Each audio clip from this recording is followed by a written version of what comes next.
Aínda que non son afectados directos, os bateiros de Arousa solidarízanse coa industria transformadora dos produtos do mar, que se verá moi prexudicada no caso de sair adiante a reforma da Lei de Costas. As industrias que se ven amenazadas polo cambio de normativa que pretende facer o Ministerio, nós non estamos afectados como bateiros, igual que os compañeiros do marisqueo, non estamos afectados directamente, pero si o estamos unha vez que nós somos parte da cadena a hora da transformación do noso produto e posta no mercado.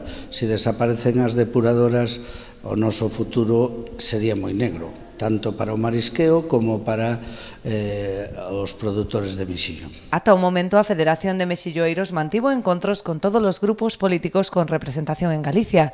Todos amosaron o seu apoio para tentar minimizar os efectos da reforma normativa. Nos fai falta a todos os partidos e o apoio de todos eles. Esperamos que hoxe salgamos de aquí co apoio unánime de toda a corporación, que é o que necesitamos. Necesitamos ese apoio para facernos escoitar en Madrid e que se de cambiar a norma se consensúe cos afectados, coas empresas e se busque unha solución, porque pretender que unha depuradora vaya para un polígono industrial é ter un desconocimiento grandísimo da realidade e do traballo que en elas se fai. Aínda que se estima que serían un cento de empresas as afectadas en Galicia, non hai un estudo real. Dende Femex entenden que a afectación sería maior, posto que repercutiría en toda a cadea de produción. Non quero falar de cifras, porque realmente o que non hai un estudio real do impacto do cambio de normativa. Realmente, canto afectaría a economía de Galicia?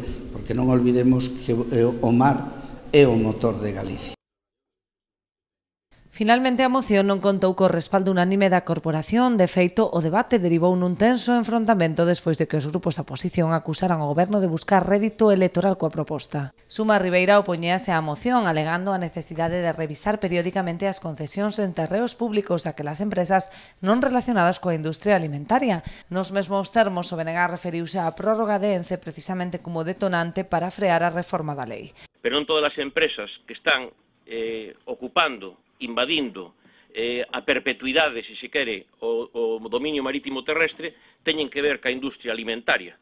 E na ría de Pontevedra temos un exemplo moi claro. Parte desta moción, na súa parte de exposición de motivos, pensamos nós que agocha o verdadeiro motivo, que é a defensa dos intereses particulares de ENCE diante do interés xeral. O PSOE xustificou os seus argumentos con base normativa, lembrando que a Lei de Costas foi aprobada por un goberno do PP. Todo expediente, toda actuación, calquera cuestión relacionada coas concesións no dominio público marítimo terrestre realizadas polo actual goberno socialista ten como base, e non pode ser de outra forma, o marco legislativo aprobado no seu día polo Partido Popular. Dende o PBBI si apoiaron a proposta a pesar de ser unha formación de ámbito local, polo que instan os partidos con representación en Madrid a dar unha solución aos afectados. Nós somos un partido a nivel local. Este tema é un tema estatal. Teñen todos vostedes representantes a nivel do Parlamento Español para buscarlle solución a este problema e para darlle unha viabilidade a todas as industrias que están instaladas en esta zona. Pola súa banda, o alcalde defendeu a necesidade de frear esta reforma tendo en conta os postos de traballo e as empresas que estarían en risco. Son cuestións reales que xa están influindo en empresas reales, en traballadores reales, en economías reales, en a realidade do que vivimos e por que chegamos aquí, que é o mar e todas estas industrias que nos deron a vida para chegar a donde hoxe estamos.